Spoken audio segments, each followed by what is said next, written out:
Welcome to the physics class. आज के video का टॉपिक है आरटीएम नागपुर यूनिवर्सिटी के तहत BSc third year semester 6 physics paper 2 के सभी 4 यूनिट्स के ऊपर न्यूमेरिकल्स आज देखेंगे। फर्स्ट यूनिट है यूनिट 1 एम्पलीफायर। फर्स्ट न्यूमेरिकल है non inverting op amp has a voltage gain of 36. Find the value of feedback resistance RF if R1 is equal to 1 kilo ओम। तो ये 2 बार 2.5 मार्क के लिए क्वेश्चन यूनिवर्सिटी के exam में पूछा गया है। तो ये जो न्यूमेरिकल है तो ये नॉन इन्वर्टिंग ऑपरेटिंग एम्पलीफायर के ऊपर में है। तो इसमें वोल्टेज गेन दिया गया है और हमें फीडबैक रेजिस्टेंस निकालना है, जबकि R1 की वैल्यू दी गई है जो कि 4 किलो ओम है। तो ये जो आप सर्किट डायग्राम देख पा रहे होंगे तो ये नॉन इन्वर्टिंग एम्पलीफायर की सर्किट डायग्राम है। तो जो भी इसका जो वोल्टेज गेन का जो फार्मूला वो वोल्टेज गेन का जो फार्मूला है तो ये है 1 plus R1 divided by R2। तो सबसे पहले हम गिवन लिख लेंगे। गिवन में क्या क्या है, इनपुट रेजिस्टेंस दिया गया है R1 equal to 1 kilo ohm, kilo का मतलब power 3 10 to the power 3 ohm. Voltage gain दिया गया है 36 और फीडबैक रेजिस्टेंस निकालना है RF इक्वल टू कितना होगा। तो सबसे पहले हम फीडबैक वोल्टेज गेन का फार्मूला यहाँ पर लिख देंगे जो कि AB equal to 1 plus RF divided by R1। तो ये फीडबैक रेजिस्टेंस की वैल्यू निकालना है। तो इसके लिए क्या करना पड़ेगा, तो ये जो 1 है तो ये जाएगा लेफ्ट साइड, यानी कि AB minus 1 is equal to RF divided by R1। अब RF निकालना है तो ये जो लेफ्ट हैंड साइड की जो वैल्यू है इसको फिर R1 से मल्टीप्लाई कर देना होगा। तो इसको शिफ्ट कर देंगे तो हमें फाइनल फार्मूला मिलेगा RF का, RF is equal to AB minus 1 into R1। अब यही फार्मूला में जो भी डेटा गिवन है वो पुट कर देंगे, यानी कि AB कितना है 36 minus 1 into 10 to the power 3। 10 to the power 3 ये क्या है R1 है, R1 की वैल्यू। अब 36 माइनस 1 कितना हुआ 35 पावर 10 टू द पावर 3 का मतलब K किलो ओम। तो फीडबैक रेजिस्टेंस की वैल्यू होगी 35 किलो ओम। नेक्स्ट क्वेश्चन है an operational amplifier is use as an inverting amplifier. It is required that the closed loop gain of the inverting amplifier should be minus 50. Evaluate the value of the resistor R1 R2 required in the circuit if R1 is 20 kilo ohm. 2.5 mark के लिए एक ही बार question पूछा गया है। तो इसमें R1 की value दी गई है, R2 निकालना है। ये क्लोज लूप गेन है यानी कि इन्वर्टिंग एम्पलीफायर है, ठीक है। प्रीवियस एग्जांपल देखा था तो वो नॉन इन्वर्टिंग था, ये इन्वर्टिंग है, निगेटिव को कनेक्टेड है तो ये इन्वर्टिंग है, नॉन इन्वर्टिंग तो वो पॉजिटिव को कनेक्टेड था। तो दोनों के केस में, इन्वर्टिंग और नॉन इन्वर्टिंग के केस में जो गेन है वोल्टेज गेन, ठीक है, तो ये गेन की वैल्यू जो फार्मूला है तो ये अलग रहेगा, इसमें 1 नहीं आएगा, ठीक है। तो सबसे पहले गिवन में डेटा लिख लेंगे जो भी गिवन है इसमें न्यूमेरिकल में। तो इनपुट रेजिस्टेंस है R1 20 किलो ओम, किलो का मतलब 10 to the power 3 ohm. Voltage gain दिया गया है AB equal to minus 50। Feedback resistance R2 निकालना है इसमें भी। तो सबसे पहले वोल्टेज गेन का फार्मूला लिख लेंगे फॉर इन्वर्टिंग एम्पलीफायर के लिए, जो कि है AB equal to minus R2 divided by R1। अब हमें R2 निकालना है, फीडबैक रेजिस्टेंस। तो क्या होगा, ये जो डिनोमिनेटर में R1 है तो ये लेफ्ट हैंड साइड की वैल्यू के साथ में मल्टीप्लाई होगा, यानी कि R2 equal to minus AB into R1। अब इस फार्मूले में हम जो भी गिवन डेटा है वो पुट कर देंगे। ये यहाँ पर है माइनस इंटू माइनस 50 कितना होगा plus 50 into 20 into 10 to power 3, ये है रेजिस्टेंस आपका। इसको मल्टीप्लाई कर देंगे 50 इंटू 20 कितना होगा 1000 इंटू 10 टू पावर 3। 1000 में कितने जीरो होंगे 1 2 3 ये जीरो और ये 3 जीरो, 3 और 3 कितने 6, यानी कि 10 टू पावर 6। 10 टू पावर 6 को ही कहते हैं मेगा, इसलिए जो R2 की वैल्यू होगी 1 मेगा ओम। नेक्स्ट क्वेश्चन है calculate the output of N operational amplifier having common mode rejection ratio CMRR 100 decibel if the two inputs are 1 millivolt and 0.9 millivolt. The open loop gain of op amp is 10 to the power 5। 2 bar question पूछा गया 2.5 mark के लिए। तो सबसे पहले जो भी given data है वो लिख लेंगे। CMRR यानी कि कॉमन मोड रिजेक्शन रेशियो है ये 100 डेसिबल। ओपन लूप गेन है 10 to the power 5। Input voltage है 1 मिलीवोल्ट और सेकंड वाला इनपुट, यहाँ पर 2 इनपुट वोल्टेज दिए गए, यहाँ पर 2 इनपुट है। तो फर्स्ट इनपुट है 1 मिलीवोल्ट और फिर से सेकंड इनपुट है 0.9 मिलीवोल्ट। अब हमें आउटपुट वोल्टेज कितना मिलेगा वो निकालना है। तो इसके लिए फार्मूला है हमारे पास में आउटपुट वोल्टेज निकालने के लिए, जो कि है V0 इक्वल टू AV यानी कि voltage gain into bracket V1 minus V2 plus V1 plus V2 divided by 2 CMRR। तो ये फार्मूला में वैल्यूज पुट कर देंगे जो भी गिवन डेटा है उसमें, और वैल्यू पुट करने के बाद में फिर इसको सॉल्व कर देंगे, यानी कि 100 एज इट इज रहेंगे। 1 minus 0.9 0.1 plus 1 plus 0.9 1.9 divided by 2 into 100। 2 into 100 कितना होगा 200। उसके बाद में फिर 100 एज इट इज रहेगा, 0.1 भी वैसे रहेगा। 1.9 डिवाइडेड बाय 200 कर देंगे तो मिलेगा 0.0095। अब 0.1 प्लस 0.0095 को ऐड कर देंगे तो हमें क्या मिलेगा 0.1095 इंटू 100 मल्टीप्लाई कर देंगे तो वोल्टेज मिलेगा हमें, फाइनल वोल्टेज वो होगा 10.95 मिली वोल्ट। ठीक है, तो इतना वोल्टेज गेन होगा।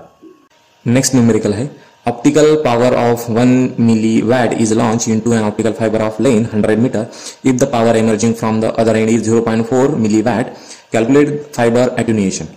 2 बार 2.5 मार्क के लिए यूनिवर्सिटी के एग्जाम में दिया गया है, क्वेश्चन पूछा गया है। तो सबसे पहले जो भी गिवन डेटा है तो वो हम लिख लेंगे। इसमें दिया गया है कि आउटपुट पावर है 0.4 मिलीवैट, मिली का मतलब 10⁻³ वैट। पावर इनपुट दिया गया है 1 मिलीवैट, मिली का मतलब फिर से 10⁻³ वैट। लेंथ दी गई है 100 मीटर और फाइबर का एट्यूनेशन हमें निकालना है जिसे हमने अल्फा से डिनोट किया है। तो फाइबर के एट्यूनेशन का फार्मूला है alpha is equal to 10 divided by L into log of P divided by P0। अब फार्मूला में जो भी गिवन डेटा है वैल्यूज पुट कर देंगे। यहाँ पर लेंथ की वैल्यू 100 है, 100 पुट कर देंगे। यहाँ पर P आउटपुट पावर है जो कि 0.4 इंटू 10⁻³ वैट है और डिनोमिनेटर में है आपका इनपुट पावर जो कि 1 इंटू 10⁻³ वैट। अब न्यूमरेटर और डिनोमिनेटर में सेम पावर होने की वजह से दोनों कैंसिल होंगे तो फाइनल मिलेगा अल्फा इज इक्वल टू 1/10, यहाँ से भी एक 0 कैंसिल होगा, लॉग ऑफ 0.4। अब 1/10 एज इट इज और लॉग ऑफ 0.4 की वैल्यू निकालती है तो हमें मिलता है -0.397। इसको 1/10 के साथ में मल्टीप्लाई करेंगे तो क्या मिलेगा अल्फा एट्यूनेशन -0.0397 डेसिबल। डेसिबल ये यूनिट है फाइबर एट्यूनेशन का। नेक्स्ट न्यूमेरिकल है calculate the numerical aperture acceptance angle and critical angle of fibre having core refractive index 1.55 and refractive index of cladding 1.5। 2 bar 2.5 mark के लिए question पूछा गया है। तो इसको इस तरह से समझते हैं, ये जो डायग्राम दिख पा रही है तो ये ऑप्टिकल फाइबर की डायग्राम है। ऑप्टिकल फाइबर का जो अंदर का पोर्शन है उसे कोर कहती है और जो कोर के ऊपर में जो कवरिंग है उसे क्लैडिंग कहा जाता है।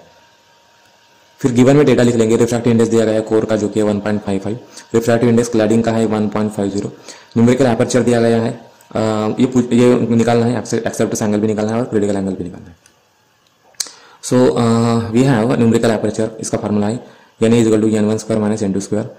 तो ये n1 का स्क्वायर कर देंगे, n2 का स्क्वायर कर देंगे, इससे सॉल्व कर देंगे तो हमें मिलेगा 2.4025 - 2.25। तो इससे सब्सट्रैक्ट कर देंगे तो हमें मिलेगा 0.1525। फाइनल आंसर मिलेगा इसका अंडर रूट करने के बाद में 0.39। तो ये होगा हमारा न्यूमेरिकल एपर्चर। नेक्स्ट है क्रिटिकल एंगल। तो क्रिटिकल एंगल का फार्मूला है sine inverse n2 divided by n1। अब n2 की वैल्यू पुट कर देंगे और n1 की वैल्यू पुट कर देंगे और इसको सॉल्व कर देंगे तो हमें मिलेगा साइन इनवर्स 0.967। अब इसका साइन इनवर्स निकालने के बाद में वैल्यू मिलेगा 75.23 डिग्री। नेक्स्ट है एक्सेप्टेंस एंगल निकालने का formula sine inverse under root n1² - n2²। यानी की वैल्यू निकाल दिया है 0.39, यहाँ पर पुट कर देंगे डायरेक्टली हमें एक्सेप्टेंस एंगल मिल जाएगा जो कि है 22.95 डिग्री। नेक्स्ट है यूनिट 3 कम्युनिकेशन। फर्स्ट न्यूमेरिकल है an amplitude modulation transmitter is to deliver a total power of 200 watt. The percentage modulation is 50% determine the power content at the carrier frequency and the power in each side band. 1 बार 2.5 mark के लिए question पूछा गया है। तो जो भी given data है वो लिख लेंगे। गिवन टोटल पावर कितना है 200 वैट, एम्पलीट्यूड मॉड्यूलेशन कितना है 50%, साइड बैंड पावर कितना है और कैरियर पावर कितना है ये निकालना है। तो सबसे पहले हम कैरियर पावर का फार्मूला लिख लेंगे PC is equal to PT यानी कि total power into 2 divided by 2 plus m², m का मतलब मॉड्यूलेशन परसेंटेज। तो PT की वैल्यू यानी कि टोटल पावर लिख लेंगे 200 इंटू 2 डिवाइडेड बाई 2 प्लस 0.5, ये मॉड्यूलेशन है, इसका स्क्वायर कर देंगे। अब 200 इंटू 2 डिवाइडेड बाई 2 प्लस 0.5 का स्क्वायर। अब 2 डिवाइडेड बाई 2 प्लस 0.25 कर देंगे तो कितना मिलेगा 2.25। अब 200 इंटू 2 कितना होगा 400 डिवाइडेड बाई 2.25 कितना होगा PC की वैल्यू 177.7 वैट। ठीक है, ये कैरियर पावर है। नेक्स्ट साइड बैंड पावर निकालने का फार्मूला है PS is equal to half of m² into PC हमने निकाल लिया तो यहाँ पर वैल्यू पुट कर देंगे और इसे सॉल्व कर देंगे तो हमें PS की वैल्यू मिलेगी 25 डिवाइडेड बाई 2 यानी कि 12.5 वैट। ठीक है, साइड बैंड पावर। अब हमें ईच साइड मैंने हर एक साइड बैंड पावर में कितना पावर होगा वो निकालना है तो इसको सिंपली डिवाइडेड करना पड़ेगा। तो कितना होगा अपर साइड बैंड में होगा 6.25 वैट और लोअर साइड बैंड में होगा 6.25 वैट। नेक्स्ट न्यूमेरिकल है the centre frequency of frequency modulation carrier wave is 105 megahertz. The highest frequency of the modulating signal is 105.05 megahertz. When modulated by a signal of 8 kilohertz, find the modulation index. Modulation index हमें deviation बताता है, frequency का deviation बताता है। ये 2.5 mark के लिए question पूछा गया है। तो सबसे पहले गिवन में डेटा पुट कर देंगे। सेंट्रल फ्रीक्वेंसी है 105 मेगाहर्ट्ज, मेगा का मतलब 10⁻6 हर्ट्ज।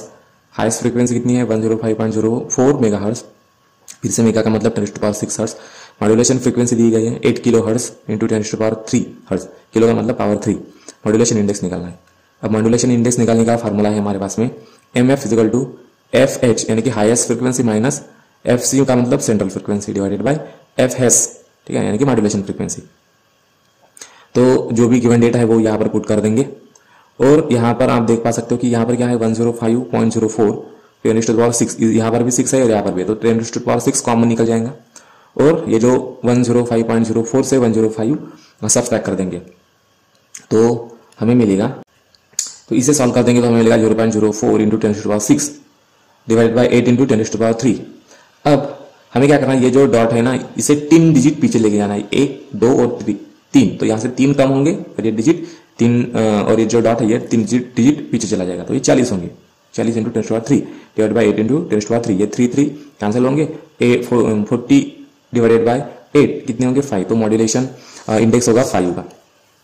नेक्स्ट न्यूमेरिकल है a bandwidth of 15 megahertz is available for the amplitude modulation transmission if the maximum audio signal frequency used for the modulating the carrier is not be exceed 15 kilohertz. How many stations can be broadcast within this band simultaneously without interfering with each other? 2.5 mark के लिए एक ही बार question पूछा गया है।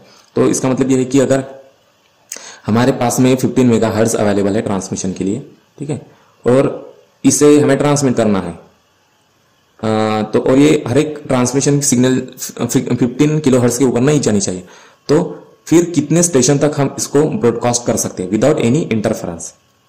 तो सबसे पहले given data लिख लेंगे। एम्पलीट्यूड मॉड्यूलेशन ट्रांसमिशन बैंडविड्थ की फ्रीक्वेंसी है 15 मेगाहर्ट्ज, मेगा का मतलब पावर 6 हर्ट्ज। मॉड्यूलेशन फ्रीक्वेंसी है 15 किलो हर्ट्ज, 15 किलो का मतलब power 3 hertz. Number of broadcasting station अभी बताने, तो बैंडविड्थ ऑफ मॉड्यूलेशन फ्रीक्वेंसी का फार्मूला हम यहाँ पर लगाएंगे। बैंडविड्थ कितना है 2 इंटू फ्रीक्वेंसी मॉड्यूलेशन फ्रीक्वेंसी, तो कितना मिलेगा 2 इंटू 15 इंटू 10⁻3, यानी कि मॉड्यूलेशन फ्रीक्वेंसी की बैंडविड्थ कितनी बैंड है, तो ये 30 इंटू 10⁻3 हर्ट्ज, ठीक है। तो अब हम मॉड्यूलेशन इंडेक्स यहाँ पर निकालेंगे। फिर मॉड्यूलेशन इंडेक्स का फार्मूला है यहाँ पर n is equal to FBW यानी कि बैंडविड्थ, फ्रीक्वेंसी की बैंडविड्थ कितनी है, ये वाली 15 मेगाहर्ट्ज, ये वाली बैंडविड्थ हमें ट्रांसमिट करना है डिवाइडेड बाय मॉड्यूलेशन बैंडविड्थ, ठीक है, यानी कि हर एक बैंडविड्थ में इतना हमें मॉड्यूलेशन करना होगा बैंडविड्थ को, ये डिवाइड कर देंगे, ठीक है। तो हमें नंबर ऑफ स्टेशंस यहाँ पर मिल जाएंगे। नंबर ऑफ स्टेशंस होंगे 500, तो 500 स्टेशंस तक हम जो कि हमारी बैंड सिग्नल है, ठीक है, तो वो हम ट्रांसमिट कर सकते हैं with the modulation frequency bandwidth 30 into 10⁻3 hertz. Next unit है unit for number system. First numerical है convert 9F2.1A 16 into binary equivalent. ये 2 बार 2.5 मार्क के लिए क्वेश्चन पूछा गया है। तो यहाँ पर ये टेबल है, इसमें डेसिमल, बाइनरी और हेक्साडेसिमल के कन्वर्जन दिए गए हैं। तो सबसे पहले जो भी डेटा है वो उसे गिवन में लिख लेंगे। हेक्साडेसिमल नंबर क्या है 9F2.1A 16, ये हेक्साडेसिमल बताता है, 16 हेक्सा बताता है। अब बाइनरी नंबर्स को हमें निकालना है, कैसे कैलकुलेट करेंगे, तो हमें एक कन्वर्जन रूल पता है हेक्साडेसिमल टू बाइनरी कन्वर्जन का, जो कि है 9 एज इट इज रहेगा, F2 डॉट है यहाँ पर, ठीक है, यहाँ पर 1 और A। इसके बाद में हम यहाँ से कन्वर्जन निकाल देंगे हेक्साडेसिमल का। कहाँ निकालना है हमें, बाइनरी में निकालना है। तो अब सबसे पहले 9 कहाँ पर है, ये यहाँ पर। 9 के लिए क्या है बाइनरी कोड 1001, तो 1001 लिख लेंगे। F के लिए क्या है 1111, यहाँ पर 11 लिख लेंगे। 2 के लिए क्या है 0010 0010। 1 के लिए है 0001 0001। A के लिए क्या है, A के लिए 1010 1010। उसके बाद में हम इसको कंबाइन कर देंगे तो हमें ये टोटल उसका बाइनरी का कन्वर्जन होगा, हेक्साडेसिमल टू बाइनरी कन्वर्जन। और डॉट जहां पर भी था, कहा डॉट था 1 2 3, 2 के बाद, तो 2 के बाद का ये जो डिजिट है तो यहाँ पर एक डॉट आएगा, यानी कि ये यहाँ पर, तो ये होगा आपका बाइनरी का कन्वर्जन। तो ये 2 से पता चलता है कि ये जो कन्वर्जन है तो ये बाइनरी का है, और ये 16 का मतलब हेक्साडेसिमल का। नेक्स्ट न्यूमेरिकल है convert the decimal number 19.638 into binary equivalent. 2.5 mark के लिए एक ही बार क्वेश्चन पूछा गया है। तो अब क्या करना है हमें, डेसिमल दिया गया है ये वाला नंबर, अब हमें उसको बाइनरी में कन्वर्ट करना है। तो सबसे पहले गिवन डेटा लिख लेंगे, डेसिमल नंबर कितनी है 19.638 बाइनरी में कन्वर्ट करना है। तो हमारे पास में डेसिमल टू बाइनरी कन्वर्जन का फार्मूला है। तो सबसे पहले क्या करेंगे 19638 सबसे अभी ये जो डॉट है ठीक है, इसको बाद में हम कंसिडर करेंगे। सबसे पहले जो भी नंबर्स है वो हमने लिख लिया। अब 1 का कन्वर्जन क्या है बाइनरी में 0001, 9 का क्या है 1001। इसी तरह से 6 का कन्वर्जन निकाल देंगे, 6 का कन्वर्जन 0110, 3 का कन्वर्जन निकालेंगे 0011 और 8 का कन्वर्जन निकालेंगे 1000। अब सभी को कंबाइन कर देंगे, तो ये मिलेगा हमें इसको कंबाइन करने के बाद में मिलेगा 19.63 का बाइनरी कन्वर्जन क्या होगा 000 और डॉट जहां पर भी है जिस नंबर के यानी कि 9 के बाद में इनकी यहां पर आएगा डॉट। ठीक है, तो ये आपका हो गया decimal number two binary conversion. Thank you.